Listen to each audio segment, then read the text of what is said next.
This is the Hunt Quietly podcast. I'm Matt Rinella.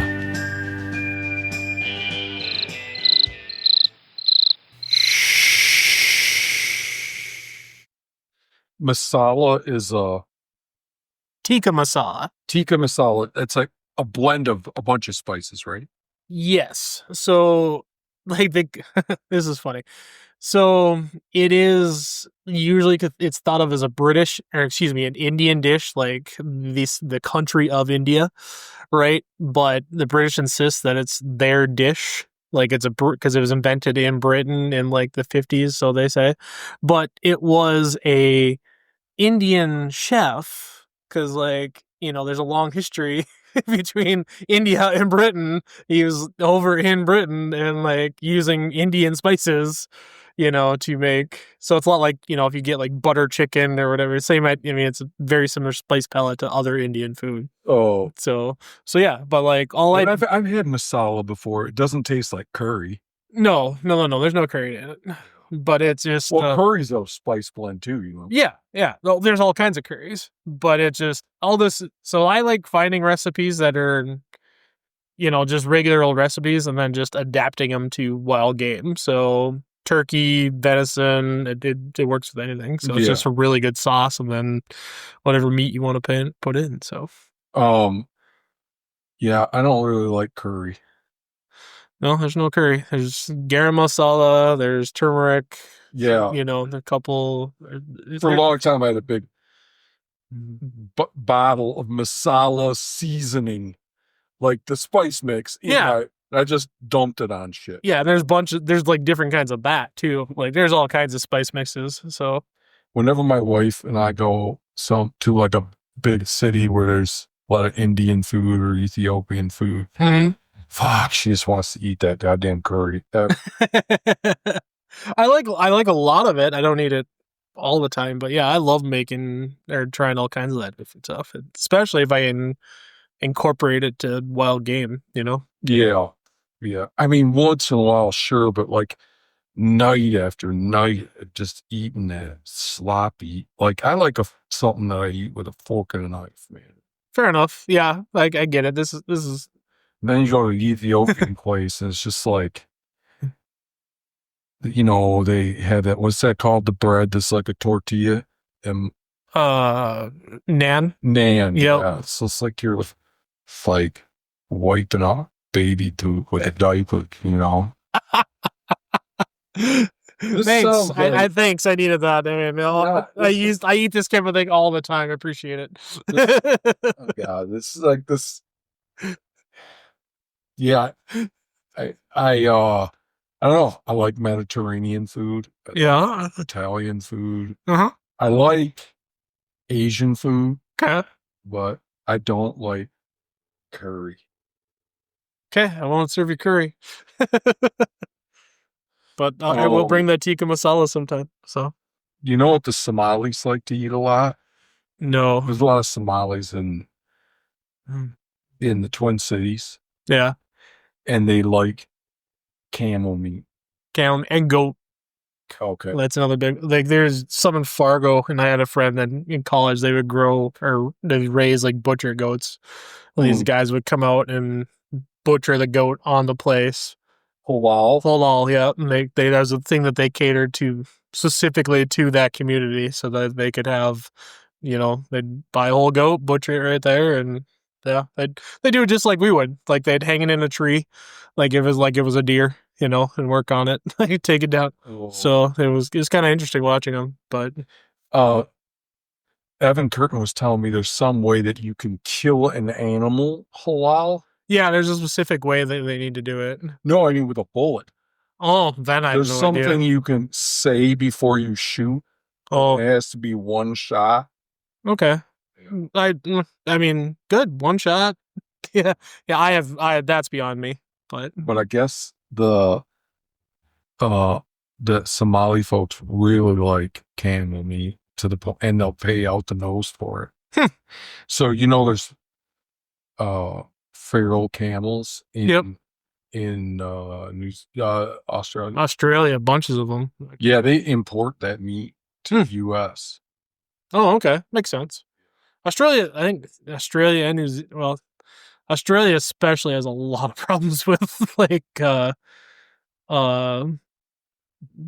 feral or escaped or invasives Oh yeah, like they have wild turkeys there yeah. like No, like brought from the US. you know how everybody wants to shoot a turkey everywhere, right? Mm.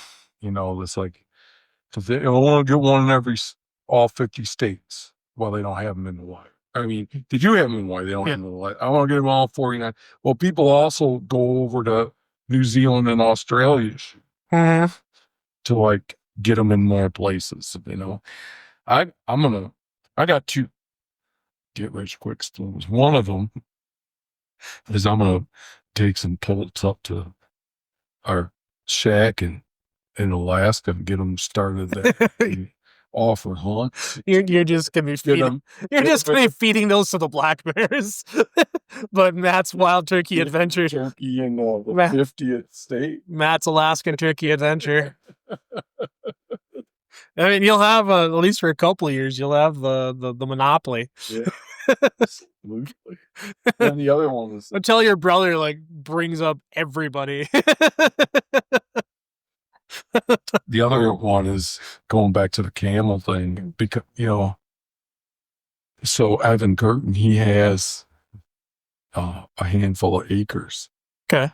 And I've been trying to convince him that we should buy a breeding pair of camels. Yeah. Okay. Like there's an unmet need. Yeah, I get it. I mean, with my business, I've had to contemplate the idea of having an off ramp. So, I want in. You want in? Maybe I was leaning towards like domestic duck and turkey. So. Oh, because I wouldn't be able to afford to buy a really big acreage, but I could, build enough to like have a barn where you could do some turkeys and ducks and stuff. But your dad has a farm. He does, but that's not my farm. Oh, he wouldn't let you have a. Maybe, I don't know. It's just that'd be. I want to buy something closer to where I live. I'd have to move back out to the farm then. Well, bring him up. Let's see if he wants to raise some camels with us. Bring him up. Get him on the phone. He might be okay with that. He's almost retired. Man, I think that camels are just an interesting animal. I have two things I'd like to experience. Mm-hmm.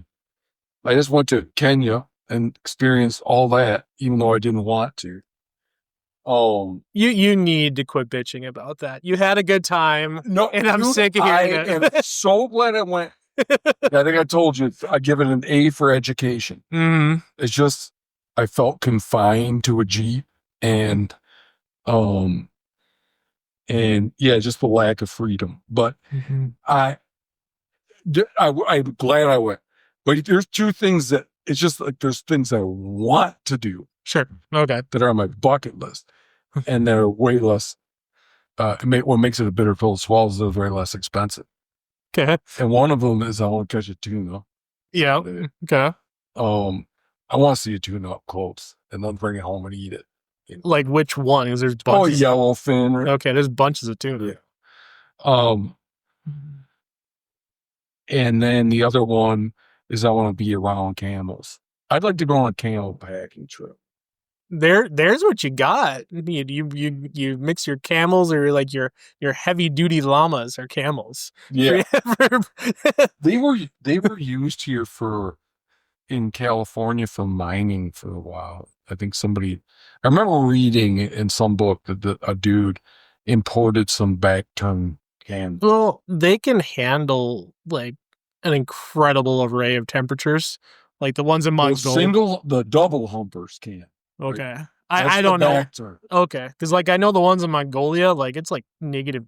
Yeah, that's the ones they brought in too. Yeah, and they're fun and they're fine, and then like the Bismarck Zoo's got 3 of them and they're huge. Oh, I did not expect like they're single or double? I think they're single. Okay. But they're striking in just how big of animal they are. I just think they're adorable. Like, and they're hard to read. I mean, they're so docile and so well trained when you watch them on videos. Oh, sure. That's like, what makes them tick? Do they love their master, or like, what is that? You ever seen Lawrence of Arabia? No, I have not. Oh, I understand it's a classic film. It's just I have not got around to it. that's the oldest film I like. Okay. It was made in 1962. All right. I'd have to look. I don't know. I think I probably saw Rebel Without a Cause in college. I don't know. I don't know. James Dean. Oh, okay. So it's probably a 50s movie. Yeah, that was a good flick. I just can't identify with people the way people talked back then. Well, I know, yeah. See? I think that was for the film. It was. Oh, really? I don't think they were actually. I don't know. Maybe my grandpa's not around to ask anymore. But that movie was freaking great. Great movie. It's about like he was a real dude. Yeah. Oh, I've listened to a podcast about him. He's an interesting cat. Like, yes, Lawrence. Yeah, he's a real interesting cat. Like, yeah, he was in. He got up to some shit. British military. Yeah. In World War One, and his goal was to try to foment discontent amongst the Arabs towards the Ottomans. Right. Yeah.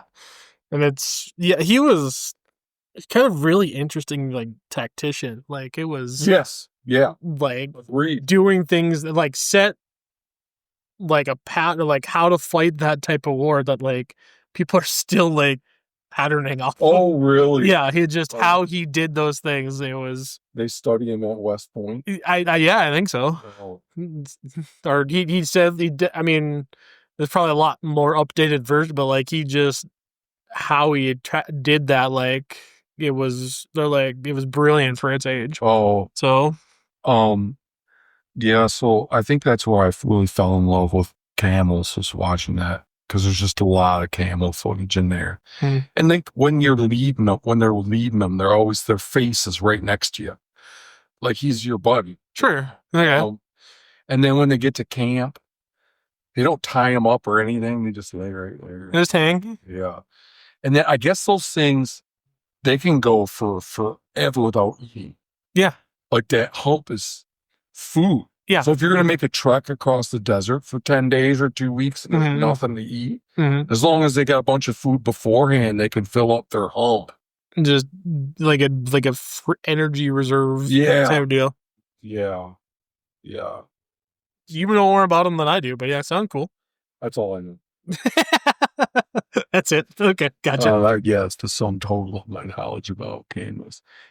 I've always, my whole life, have struggled to keep Lawrence of Arabia and Laurence Olivier separate in my mind. I don't know who that is. Laurence and Olivier. It's not of Olivier. It's. I know. So it's like I'm mixing up. It can't be the name of a movie. Okay. Or maybe it was his nickname too. You're gonna have me confused here shortly. Yep. Okay. With an actor. Okay. Yeah. So Laurence Olivier he's an old timey actor. Oh, okay. Yeah, I don't know. Do you know who played Lawrence of Arabia in the movie? I don't. Peter O'Toole. Okay. But anyway, I recommend it. Okay. Totally. It's a good movie. I'll see if it's on HBO. Like I say, it's the oldest movie. I think you can watch it for free on YouTube. Probably. At this point. Yeah.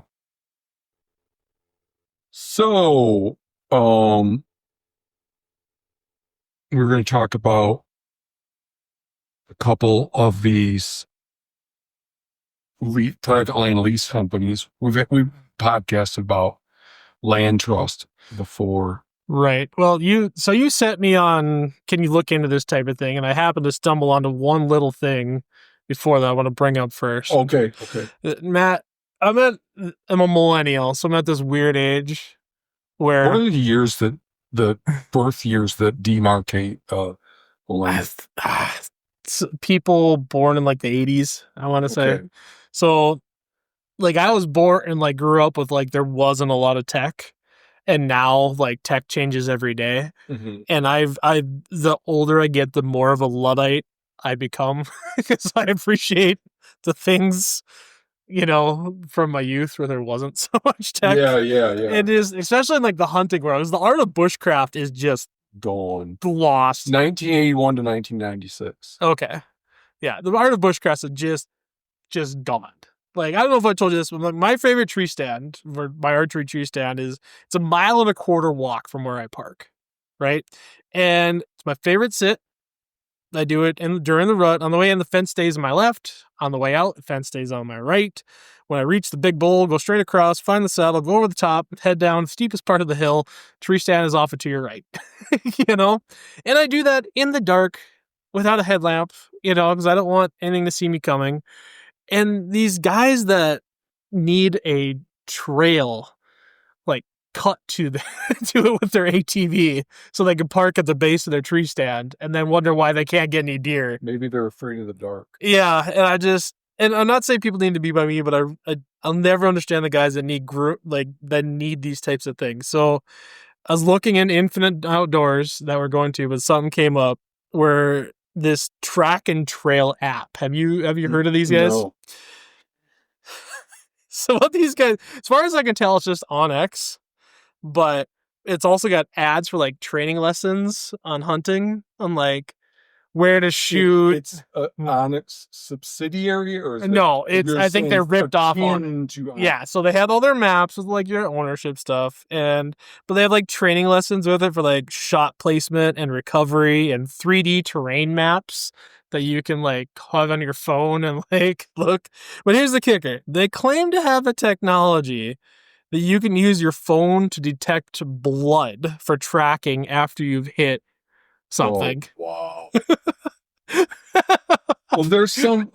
Don't some people use red light for tracking because blood shows up? Or like a UV, I don't know, Yeah. something like that. But just I can't find anything that verifies that they actually have it and that it works. I don't know how else your phone could do that. You would think you need a special camera, not just whatever. But anything that you develop, there's going to be a market for it. I know. You know what? $30 a year, you can find out for yourself. But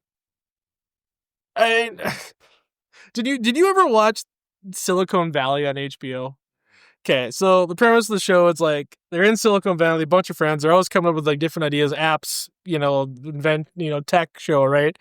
This app sounds a lot to me like that, where they have these pitches, like they sprinkle in the show, where if someone comes with an idea that they think is the best thing ever, but the reality is no one asked for it at all. Right. But they're just, the guy that came up with it thinks it's just the best thing in the world. Right. But there's a lot of stuff like that where nobody knew they needed it. Yeah. Somebody created it. Yeah, and now I gotta have it.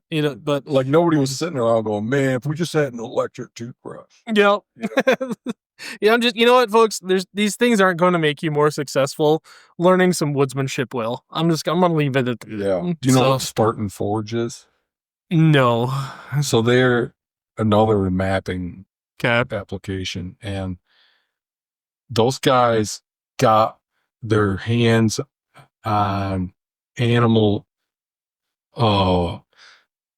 location data, and from those data, from like the game and fish, I think so, yeah. Like for real time. Telemetry data. Yeah. Okay. So what they did with that is that they modeled habitat. So like you can. That's gross. It shows you where the creatures are likely to be based on the data. If you spend enough time like watching deer and elk, you'll realize they have patterns, and like very predictable patterns at time that people had to learn over years of watching these critters. And to just hand that kind of information out, like, hey, this is where they're calving in the spring. This is where they're breeding in the fall. This is their wintering grounds. Like, this is where you're going to find sheds. And like, with that sort of data, it'd be as pinpoint as you could get. And that's disgusting. Yeah. Like, that's really gross to me. Yeah. So before we get into this, maybe I should just briefly talk about why we're concerned about what we're talking about here. What I think the Hunt Quietly crew cares about is high quality, non-pay owning. Yeah.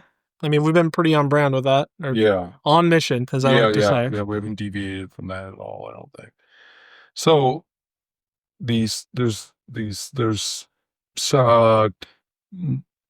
3 or 4 at least companies that approach landowners and offer to, in effect, lease out their land for them. Yep.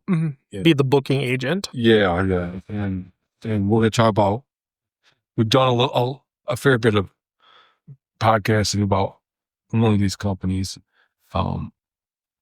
LandTrust, and I'll give a little update on them. I did a little research on them. But another one of these companies is Infinite Outdoors, and Adam graciously agreed to look into their modus operandi, and he's going to lay out how they operate, which is a little different than LandTrust. Right. So, yep. Infinite Outdoors, as far as so, let me just say one more thing. Okay, go ahead. The reason this is of concern, if you're somebody that likes that values high quality non-pay owning, is the more acres that are going to these that go into these, get enrolled in these with these lease companies, the fewer acres there are that could be potentially open to you banging on the door and getting permission, or that are enrolled in a state access program that compensates landowners for allowing people to hunt, such as the plots program in the state of North Dakota, or the block management program in Montana. So we view these companies as a threat. And then if you look at, one case that you'll hear these companies make is that they're helping beleaguered farmers and ranchers subsidize their income. And, as we talked about a lot on this podcast, these farms and ranches get a lot of public money. And, it's my belief, I think it's a belief of a lot of people in our group that there should be access strings attached with that. But, with these companies like LandTrust and Infinite Outdoors, etc., do is they provide a mechanism whereby the farmer or rancher gets additional revenue from hunting and from wildlife that's owned by the people, in addition to getting a lot of public money from the taxpayer. So I guess that's our rationale for trying to inform our audience about how these companies operate. So with that, I'll stop. All right. I'll let you go. So Infinite Outdoors, based out of Wyoming. I guess according to their website, they started in 2020, but their Facebook page was started in 2015. So maybe they had a pivot of some sort. They had started one idea and moved. I don't know.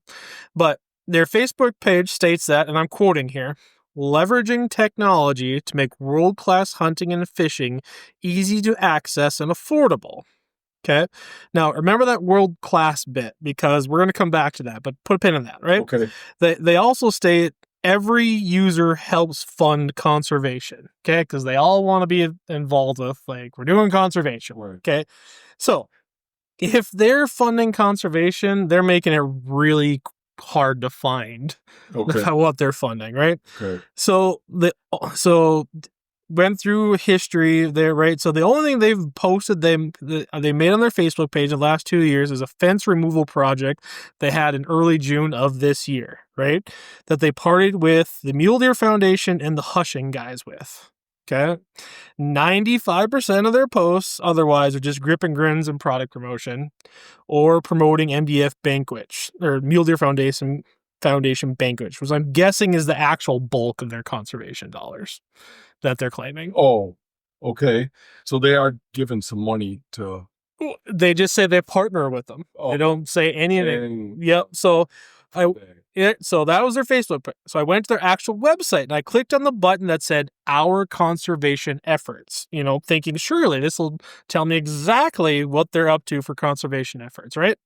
It's just a landing page that states that they partner with the Mule Deer Foundation, Ducks Unlimited, and the Colorado Youth Outdoors. That's all it is. That's the only explanation they give. we should contact those organizations and see what that means. Sure. So the funny Not Infinite Outdoors because they're going to whitewash it. Right. So I think our users are probably, or listeners are probably pretty familiar with Mule Deer Foundation and Ducks Unlimited. We mentioned at times. So the Colorado Youth Outdoors, which should be noted, they have a noble mission of teaching kids outdoor skills. They teach them like archery, fishing, stuff like that. So I think they have some overnight camping stuff, and their webpage doesn't mention conservation at all. Because they're not a conservation group. Okay. They're an R3 group. Exactly. They're teaching kids outdoor skills, which so be it, but let's not call it conservation. So, some of their most disgusting posts, at least as far as I'm concerned, on their Facebook page were trail cam photos from their listed properties and contact us to get in touch with this landowner about this bull type deal. LandTrust does that. Yeah, too. specific, pimping out specific individual animals. I have a real problem with that. I don't know, but it's gross. Yeah. So, but here's a real fun one. On a shared post with Visit Casper, this is like a Wyoming tourism website or page, right? Which is run by the Casper Area Convention and Visitors Bureau, right? That they, different businesses in town, like how do we get more tourism, what have you. They made a post and they tagged Infinite Outdoors, and I quote, "Hunting in the Casper area is probably one of our best kept secrets, but no more. We've partnered with Infinite Outdoors to help provide better access to over 150 private properties in Natrona County." That's dated October 23rd, 2023. Okay. My apologies to the hunters of Wyoming that these guys are just blowing up your spot. Not a secret anymore. Right. Go to Casper. Right. Not to mention making it so you got to go through them and pay them money to get on the place. Mm-hmm. So what their business is, it's not unlike LandTrust, like I said, basically an area B&B for hunting lands. If you guys know what area B&B is renting of people's houses or, what have you for short-term things like a weekend. Yeah, a lot of these properties, they'll have a bunkhouse or something. Right. Yes. Rolled into the deal. Yeah. So there's nothing new with that, but they advertise that they're opening up public lands with these leases. Right. That's a big thing on their landing on their website. Right. So the first thing I noticed when I started playing around with their interactive map on their website, yep, they certainly did not have 150 properties listed in Natrona County. That I just mentioned with the Casper, So maybe it's changed since that post, but it could be a rapidly growing. Yeah, maybe they did it once, but they're not listed now. But so there's 167 properties listed in total in Wyoming, if you're curious, and they're spread out over the eastern half of the state for the most part, right? Okay. But and that's the lion's share of their property is in Wyoming. We're gonna get back to that. Okay, so there's 488 properties listed total across 16 states. Colorado and Wyoming holding the lion's share by a large margin. Probably like 75% of them. So here's a good place to mention that again, they're very proud of this. They put this on their front page of their website, right? So here that they have properties listed that are free access to their members. Okay, you sign up for their thing, right? Where it's a membership, and then you also pay to get on the properties type deal. But The membership is free. I think that was a charge for a month, like a yearly thing. I can look that up. But so they say it's free access to these properties for their membership. No daily fees, no bookings, no nothing, right? So the good news is you can sort these out specifically on that interactive map. You want to guess how many there is? Oh, there must be a small number. You wouldn't ask me to guess. 10. 7. Okay. Okay. If you're a member, you get access to 7 with no additional charge beyond your membership. Yep. But wait. There's even an asterisk. If you see me texting, it's because I'm trying to figure. I'm sure. Go ahead. doing research. I'm being like Jamie on Rogan. Right. There seemed to be an asterisk with even that number, right? Remember that fence removal project that I talked about? That's one of the properties. Okay. So, and it doesn't mention that access will be provided for recreation, hunting, fishing, or anything like that for that property. It was all that's on there for you click on that little thing on their map. It just appears as that they did a fence removal project there. You could sign up to do the fence removal project. Doesn't say anything about access being granted. Really? Yep. Okay. So that's just a. Maybe they'll update it now that they did the fencing project, and maybe now they get access now. I don't know, but at the time that was one of the properties listed as you could sign up to come help with the fencing project. All right, I'm gonna pause for a second so we can see what the cost for this yearly membership. Okay. It appears there's 6 properties. They say 7, but we just figured out that one of them is BS, right? Well, it's for that. So they have the property listed on that map, and I looked at it, I brought it up, and it's just for that fencing project. You could sign up to do the fencing project. Okay. It doesn't say anything about access or anything like that. And I know you just talked to your pronghorn guy, and they talked about just doing these fencing projects. They are important. Absolutely. But what are you promising versus what are you delivering? Oh, it's virtue signaling. It's virtue signaling, which one project and how many years of operation? Yeah, and I know it appears that the other 6 do in fact provide access to cross to some public lands. One is pretty significant, actually, like gets you across to 34,000 acres of land of public, right? So that's significant, right? It's permission to cross, and that's fine. That's all I want from a landowner, that if he's not going to provide access, as long as I can cross his land to get to public, I can live with that, So every hunting related company of note of any substantial size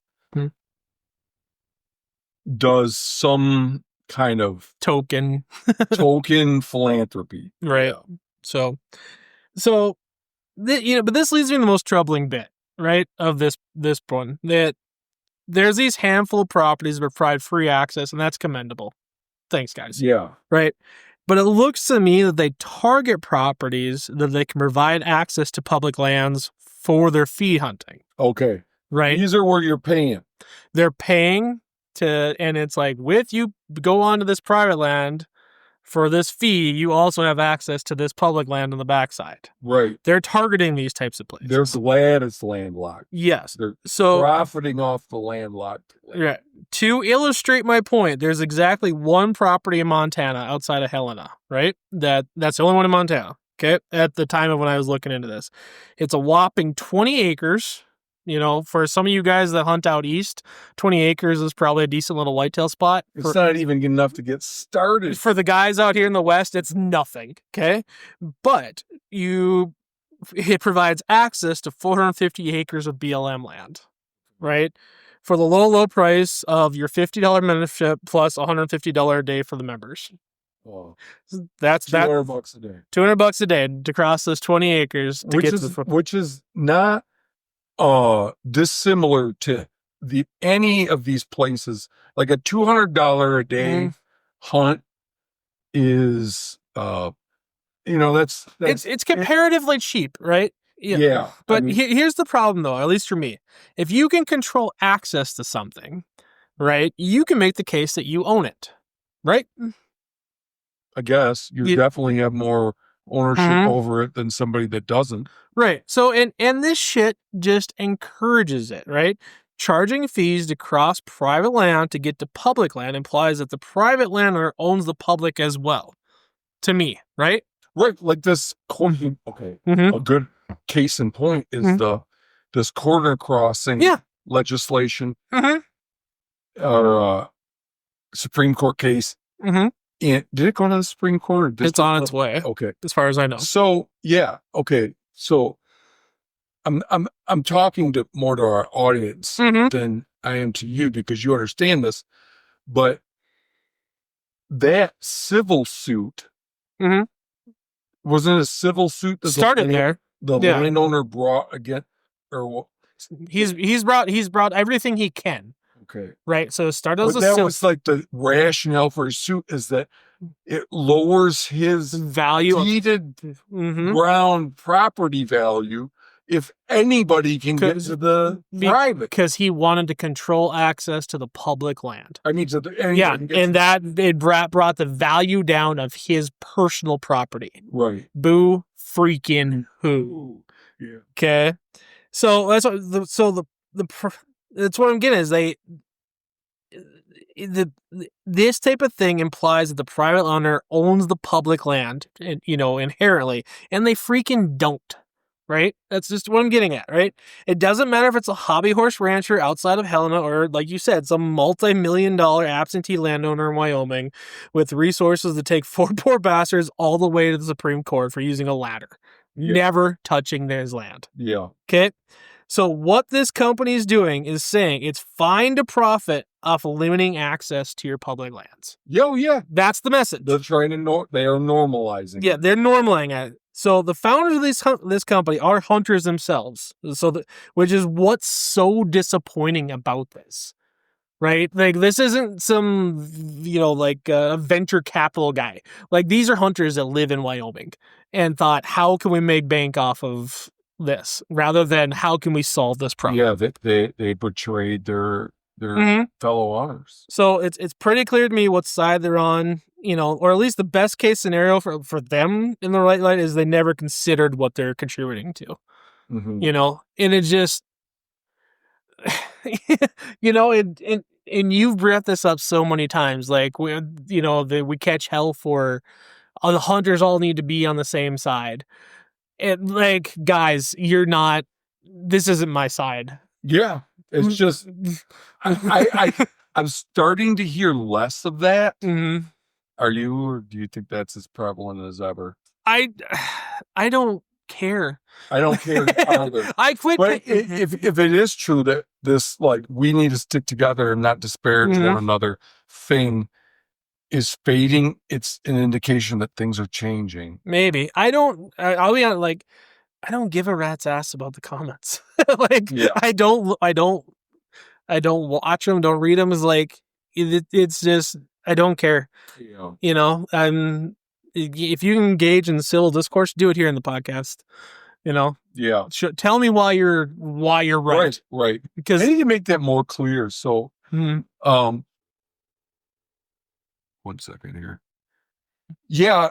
Okay. Sorry. Technical difficulty there, but that's a thing that I should say more often is that if you're somebody that's tuned into this episode or listen to the podcast once in a while and you find yourself unhappy with the things we're saying, then you're the kind of person we want to talk to. Right. I need to convince you, or you need to convince me. Yeah. I have hope that they convince me because then I'd have a lot more spare time. Yeah, we can just give up then. Like, we can go back to hunting. We can quit doing this. We could have been fishing tonight instead. So, but that's what I got for that company. I don't want to talk a whole lot more about them just because, okay, we got other things to get to. Oh, wait, a little bit more. Okay. I want to understand Is it that if you're a member, Mhm. a paying member, you have access to all the property? No, it's not. Right. You're a member. You need to be a member first. Okay. Okay. Paying. A paying member of $50 a year. Okay, $49.99, excuse me, a year, right? And then you can go use their booking services. Okay. Okay. Like those free properties are just free to anyone. Those 6 properties. So I suspect like those properties might have been free and like walk on access at any time without Infinite Outdoors. Right. Right. Right. There's a good chance to be paying for them legitimate. Could be. Yeah. It could be. I won't rule that out, but I mean I have a sneaking suspicion like those were just always access allowed properties. Did they say how many acres they have enrolled? I'd have to look. Each dot on the map has acreage and like what you can do on that. But it might be a manual process to sum them all. Yeah, it'd be. They say over 1 million acres of being opened up. Oh, so there you go. So, I think they're including like the property. Oh, yeah. They're the private land properties, and they're opening up 1 million acres of combined public and private. The vast majority of it, which is probably public. Yeah, I mean, well, in that, like I said, that the crossing access to the that's available from the one property is to 34,000 acres of BLM land. I have no idea what the quality is, and I think these guys first ended up on your radar because you got from one of our listeners he read some bad reviews on this that the land quality was shit. Oh. I think that's what you mentioned to me. So I don't have a review for you for these properties because I'm not going to use their services. I'm not going to dive into these nearly 500 properties. Yeah. But when I said that world class the hunting, that 20 acres east of Helena, was included. Yeah. And there's some pictures on there, and most of it's a gravel road. Yeah. And like Infinite Outdoors, LandTrust is making bank off a lot. Right. So what's your LandTrust update? So they like Infinite Outdoors provide access to a shitload of public land that would to their paying the people that pay them for it, So I mean that's back in the day when we were spending more time on them. I should have highlighted that more. I mean that's a really critical point. I mean it's politically in the hunting sphere okay to be concerned about landlocked public land. It's not political. We're the only group you're going to hear say there's BS that these companies are profiting off of it. Right. No, that you can't say that. That is working against opening up these landlocked properties. That is such a they think they're helping. Point. They think they're helping. They're not. They are monetizing it. That is restrictive, right? I don't think it's that they think they're helping. It's that they claim they're helping. Sure. I mean, and maybe that's how they rationalize, but that's not opening them up. That is restricting them. Yeah. And the next guy's being so you charge $150 a day to cross your property to get to this. I would like to pay you $300 a day and for the whole season. Yeah. And now that is mine. I'm just waking up to this right now. That is a really critical point. That the Infinite Outdoors and LandTrust are profiting off landlocked public land. Yeah. I mean, just let that sink in. Yeah, I mean, I've never, all the bitching I've done about these outfits, I've never really thought about it in that light, I guess it was obvious to me, but I guess I just it just put it out of the world. I mean, but nobody except us will say a thing about it. Isn't that problematic? Yes. Why do you think I'm so worked up right now, Matt? Yeah. So I was making a note because I want to put out something on our Instagram about that very thing because it's pretty key. So yeah, a little bit about LandTrust. I remember when this outfit got going. It's similar to Infinite Outdoors. Landowners enroll in it. It was LandTrust, and then LandTrust orchestrates the hunting for the landowner for a fee. And they started in 2019. And here we are in 2025, 6 years later, and they've got over 1 million acres under their control in 40 states. So Popped up in North Dakota. So right now, there's a lot of concern amongst hunters about the federal government selling off 2.5 to 3 million. Oh, we're going to get to that. Yeah. So yeah, just as a teaser, selling off 2.5 million to 3 million acres. Yeah. Something like that of Forest Service and BLM land. Well, that's a hypothetical threat. It's a real threat, but it hasn't manifested itself. But meanwhile, nobody says anything. While this company and Infinite Outdoors both preempt access to over 2 million acres. And nobody says right. I haven't done thing. Yeah, I haven't done the math on that, so we're not gonna. Didn't you say that they? Well, they said they have access to over 1 million acres. Well, what they mean by that is it just the public land, just the private land, just the combination of both? What they mean. One thing you can say, I would imagine that they're saying, Adam, and correct me if I'm wrong, is that that's 1 million plus acres that Joe Schmo couldn't just walk onto. Sure. I mean, right? Yeah. Why tout acres that everybody can go onto? Sure. So that's, and I would be willing to bet anything that the concentration of game on that 2 million acres, animals per acre, is way higher than whatever the federal government would sell off. Probably. Because we're talking about a lot of farmland. Yeah. And land that's adjacent to farmland, that's federal land. Right, where wildlife thrives because they like public land, especially landlocked public land for cover, and private land for feeding. And nobody says a thing. And our fellow sportsmen are willing to sell us out. Yeah.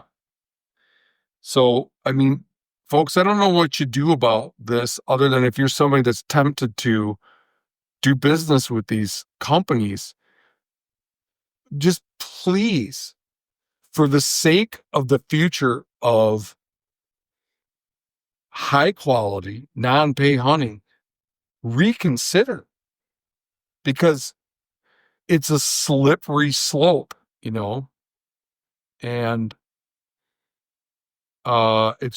if we normalize this, and it's getting quickly normalized, we're just going to have more and more and more of this until we're Europe. Yeah. That or potentially a worse. Yeah. It just. And you can't, and you don't expect. You'll hear some of the hunting celebrities talk about the potential federal land sell off, and God bless them for.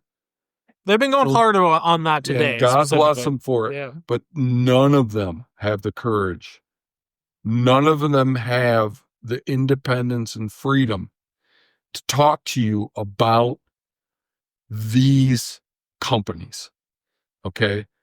So just because you're not hearing about it from them, if you're somebody that cares about non-pay hunting, these companies are a major threat, and they are an actualized threat. 2 million plus acres versus a hypothetical 2 point something, 3 million acres. Okay. Enough about that. All right. So just a quote from their website, and this is from the portion of the website that's targeting potential enrollees into LandTrust.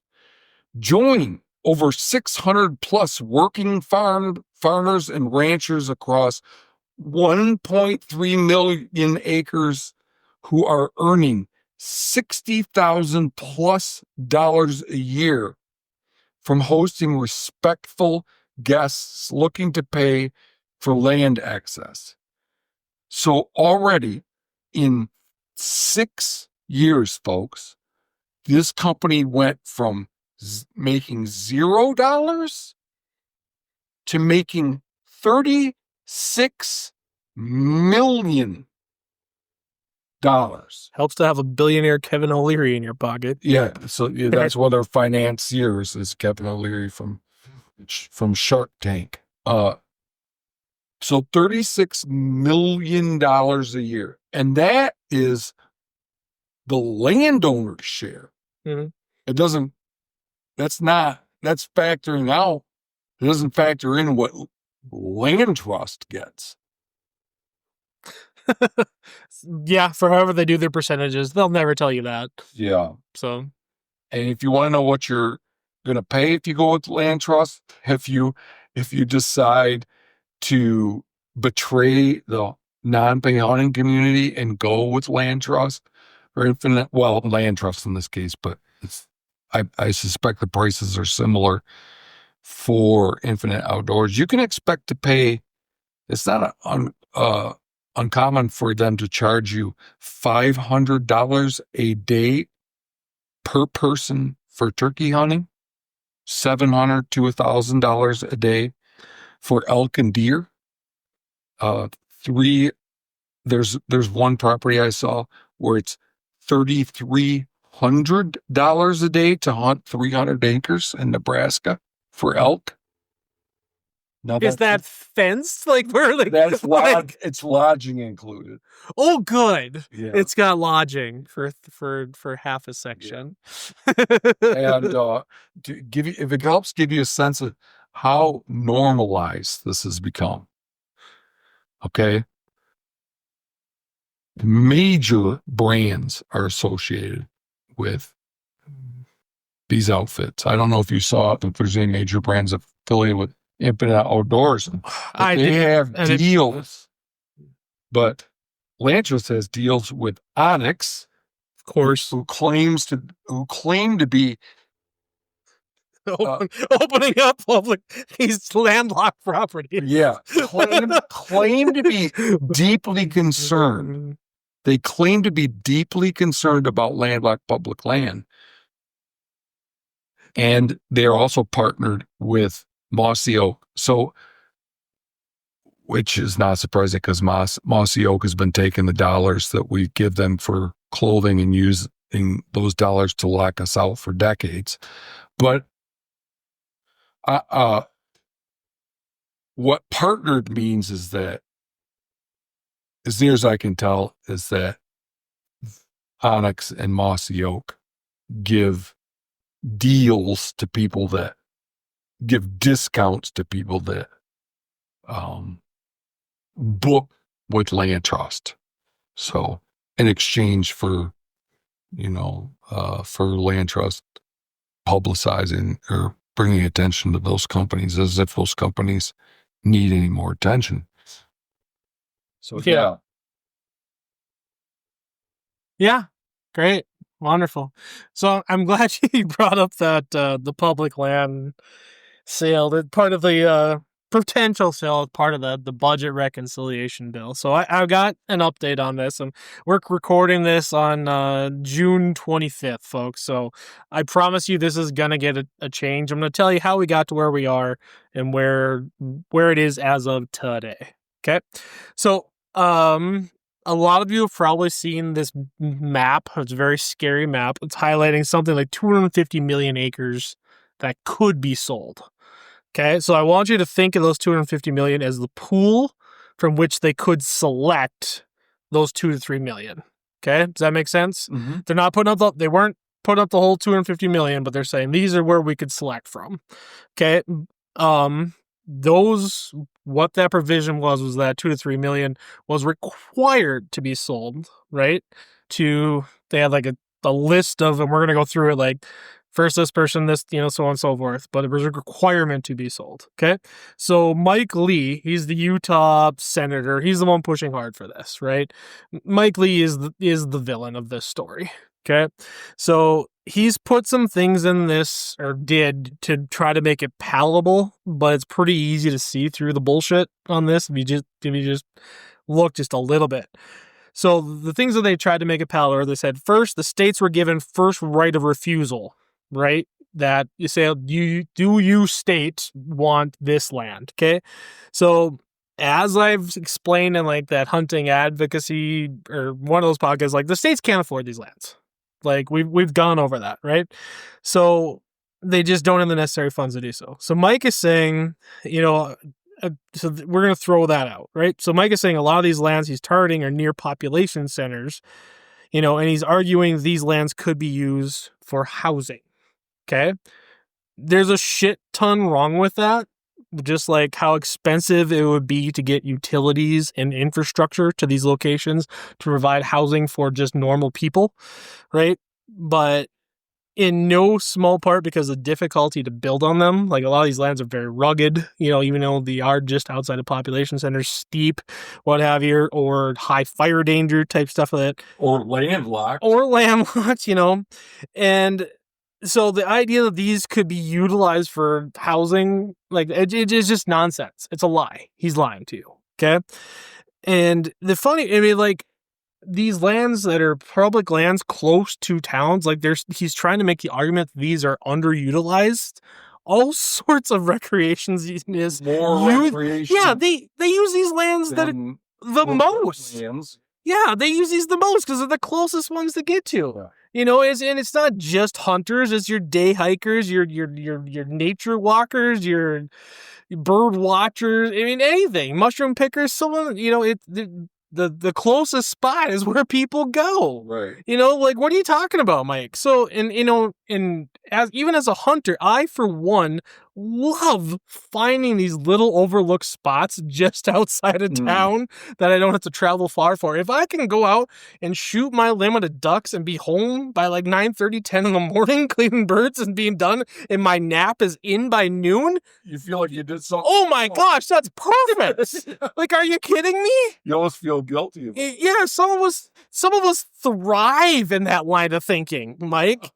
Like, he's also stating that these sales will be used to pay down the national debt, offset the deficit, but that's not a serious explanation either, right? Percentage-wise, it would be nothing. Like, they could sell off, I've read that they could sell the entire 640 million acres in the United States of public land, and it would only fund the government for 8 to 9 months. Whoa. At fair market value. That is crazy. The lands when you think about the value, yeah, those lands to the recreational value. That's the problem. Mike does not hunt, as far as I can tell. As far as I know, Mike Lee, the closest that dude gets to being somebody that enjoys the outdoors is he like drinking rosé on porches. Okay, like he doesn't. Well, yeah, the value on these lands is that, like, he's a lawyer. He spends all whole time. He's like an academic. He's not. To this type of guy, the value in the land is what can be extracted from it, rather than what can be preserved on it, and it's I can't wrap my head around that. It's one of the things I teach my students in Hunter's Ed. Like, you'll never run out of the place to put the next Starbucks. You will run out of wild places if we let this type of shit happen. Okay? So, but the reality is, even if all these things claim to be that he claims are good, there's no reason to believe that's where they would stop. Right? No. Not at all. I can find no evidence that Mike has done anything outdoors related, beyond walking from his car to a building. And he seems to fall into this category of people that think there should just be no public land, period. Right? For whatever reason. Like Ted Cruz of the Texas senator. Yeah, for whatever reason, again. You heard his quote? Oh, go ahead. His quote was that, so when somebody pointed out to him that only 2% of Texas land was public, his reply was, "That's 2% too many." And it's funny. It's like it's not enough that Texans can't go to 98% of the land. They should only be able to go to 0%. And it's really funny is that these guys try to portray them, and maybe this has nothing to do with anything, but generally speaking, hunting, and I'm glad there's a lot of women getting into it, like hunting and these outdoor things are usually considered pretty manly type ideal. It's intensely a masculine thing, and they threw some money to Charlie Kirk today. If you don't know who Charlie Kirk is, I don't. Congratulations, good luck. Don't look him up. But I would love to see Charlie Kirk and Mike Lee and Ted Cruz back down a boat at a busy ramp just once without crying. I would love to see that happen just once. like come on, guys, show me just how manly you are. So it is infuriating me that they try to sell this but want to sell out these people that vote for them for, it drives me insane. So with the manliness bit, there's a Aldo Leopold quote that I really like. And let's see if I can find it here. 1 second, I'm gonna pause. Okay, I found it. Going to your point about masculinity, right?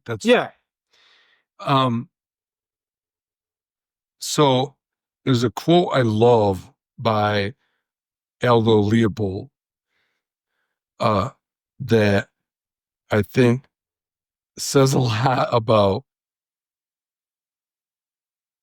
it. It relates to how unmasculine this idea of selling off federal lands is. And it also shows that the idea that one would value non-pay hunting is not new, Mm-hmm. and it's not strange. Okay. Sure. So spit it out. This is Aldo Leopold. Well, I'm a big context guy. Okay. Sorry. I apologize. Go ahead. So, this is Aldo Leopold writing in the Journal of Forestry in 1919. So this is pretty early in his life. Yeah, he was a young man. He was a young man at this point. They hunt national forests for other reasons than merely inability to own a private shooting preserve or pay dues in an exclusive club. Regardless of the cost, there is an ingrained repugnance in the heart of many sportsmen to having their sport served to them in a spoon. There is a certain rugged independence which eschews boughten sport. He had a way with words. Like he wasn't a poet, but that reads like poetry. Oh yeah, everybody wrote more eloquently back then. Yeah, certainly. And it's just I don't want to. Please don't think I'm like trying to say hunting is just this is only for masculinity.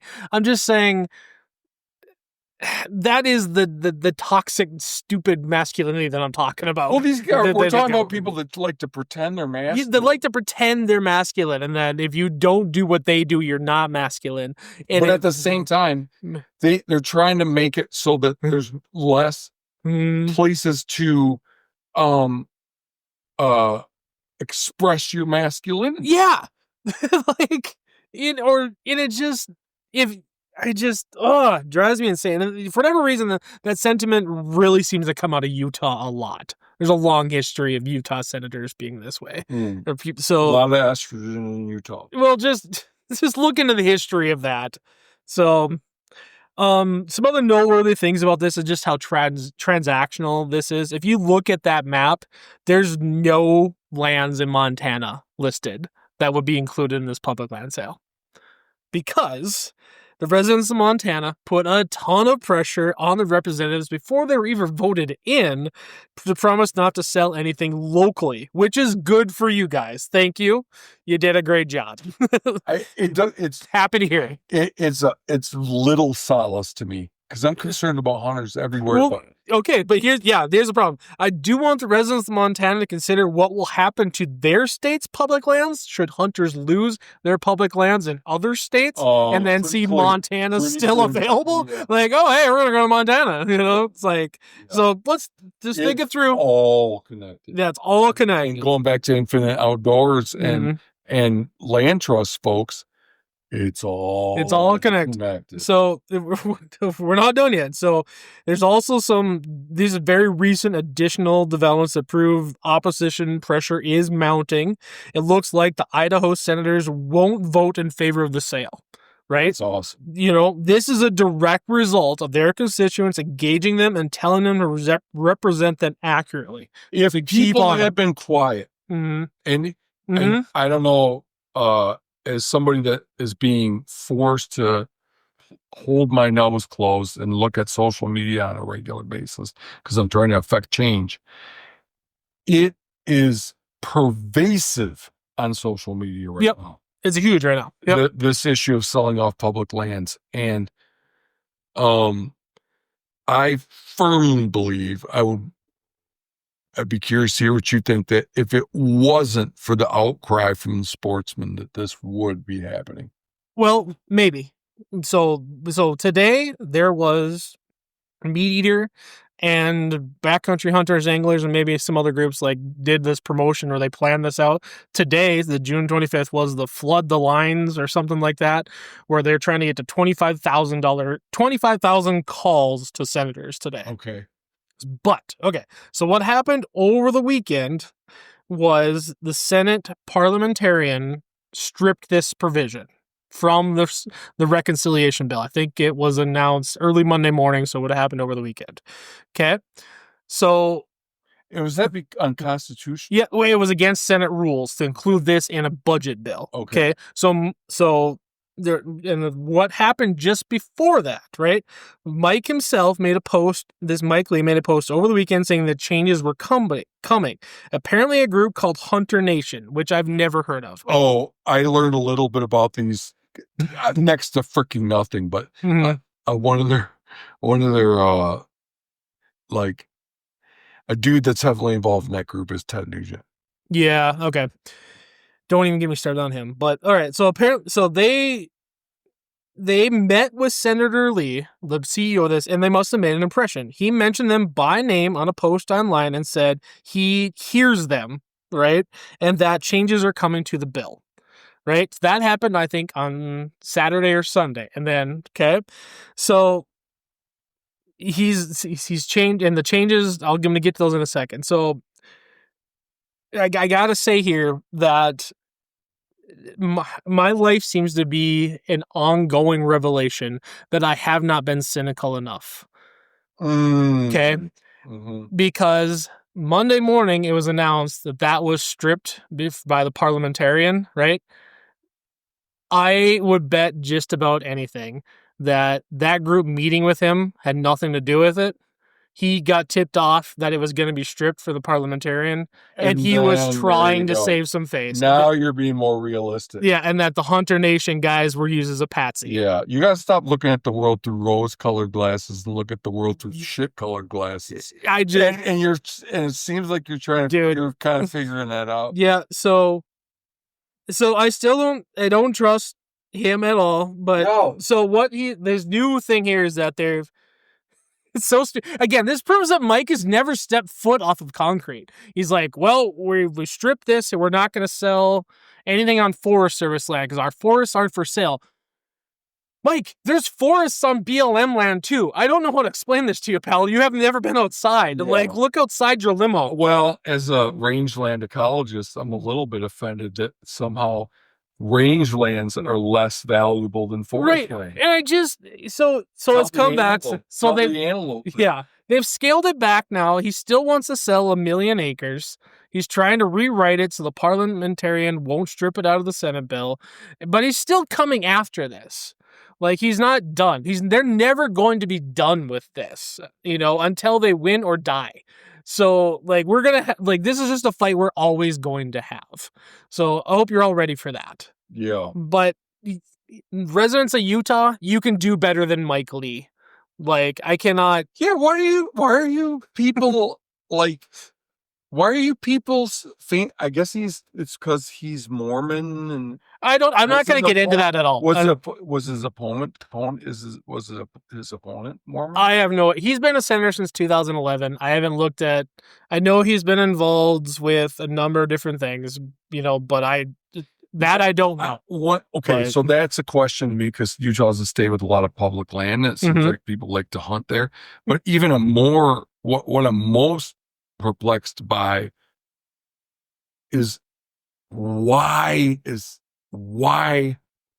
so while about 6-8 years ago it was a congressman there, I can't remember his name. There was Shavitz. Was that? Yeah. That was in New Mexico. No, there was a dude in Utah. He was a big bird hunter. He had bird dogs and everything. Oh, but yeah. That he apologized and brought his bird dog out because he wanted to sell 4 million acres. Yeah, BH. Yeah, okay. I think that was Shavitz. Okay. Shavitz. Oh, so I think it's that guy. But he's not from Utah. I thought it was New Mexico. I could be wrong, but same idea. Yeah, it's same idea. Why do they want to sell off public lands? Why do these folks want to sell off public lands? What are they aiming at? There's a couple things. The first and foremost is money. They're bought and paid for. Like I said in that how to advocacy or how to be an advocate thing, like they have funds people behind them with money that think these lands are they've already bought their senator. Now they need to deliver the product. Like that is, maybe that is me being as cynical as possible about it. But there's also this Abrahamic idea of the taming of the land. The land is not valuable until it's been touched or tamed by man, which again, there's some things that go on with that like there's always been people on these lands in the United States, these public lands, like they were not untouched. Like there were always people there, so let's not forget that. But this whole idea that the value isn't in that, just how they are now, like that's the value. Like they don't see that. That makes sense. That's the most cogent explanation I've heard. If you're somebody that is like, there's primacy in economic development. That's your objective function. Is economic. It's centered around economic development. Then what you just said makes perfect sense. Yeah, it's just. I think that's the two main things that it boils down to. Is like I've seen people they just refer to, especially wilderness areas, which I need to bring that up, but they'll say that wilderness areas are worthless. And it's just like, that is where the most value is. Yeah. Like, we're not making any more of that. Right. In terms of mental health. In terms of everything. And happiness and like. So it and just rewarding hard work for the people that Mhm. are willing to go there. Or even if you never see it, just providing a place for wild things. Yeah. You know? So that's an interesting point. It's like the vast majority of Americans, I suspect, never lived their entire life, Mhm. never outside of Right. outside of Well, like they never outside of the sight of a building. sure, there's probably millions of people. The most wild place they're ever going to see is Central Park in New York. Right. So even though that's the case, Mhm. the clear majority of Americans oppose drilling in Anwar, Mhm. and the majority of Americans oppose selling off public lands. They like to know that they exist. Yeah. And I think that's like a beautiful thing about human nature. Mhm. Like it means at least a part of their soul, even as domesticated and tamed as they've become, is still that part hasn't died. Right. You know, like there's still somewhere back there. There's still a caveman sitting over a fire grilling meat. You know, like I'm sorry, I'm getting really romantic about this, but it's just like this gets to me, man. This is my thing. So, I mentioned wilderness. You know, that happened yesterday. They've stripped the wilderness roads rule. That so they want to build roads and say the Tongass and all these places that they get for this logging stuff. The next step for that's going to be court. I won't have an update on that until that's going to immediately be challenged to court. Sure. So Sure. And it's weird because there was a big logging project by our cabin in Southeast Alaska on Prince of Wales Island, family cabin, and they abandoned that project prematurely because the logging company did, because there wasn't the timber value there, they suspected. So, like, why are we working? It doesn't even pay, you know? I really think the timing of that, again, I'm being cynical. The timing was that the day after it got stripped from the parliamentarian that stripped it, said, we're not going to do this. And the next day they announced we're taking out this roadless rule. Right. It's like they're trying to twist the knife. Yeah. You know, like none of this shit is a coincidence. Yeah. I guess the take home is, in closing, unless you have anything else. No, I should probably stop before I really get going. The closing with this is, it seems like civil discontent, if voiced in the right way, has an impact, folks. So, Stay on them. Give the stay bastards on 'em. hell. And the other thing is, there are insidious threats to public access that nobody's focused on except Hunt quietly. And we talked about a couple of them tonight, and it's a slippery slope. So if you care about, if you're tuning into this podcast because what you care about is high quality non-pay hunting, then these companies that we're talking about, LandTrust, Infinite Outdoors, and there's some others, they're a major threat, and others, it's tempting to go the easy route and book with them, and you don't have to deal with competition from other hunters. But there's costs to that for future generations. If we set a precedent where good hunting means pulling out your pocketbook, well, that's what we're going to get, is more and more of that. So with that, thanks, Adam. Thank you.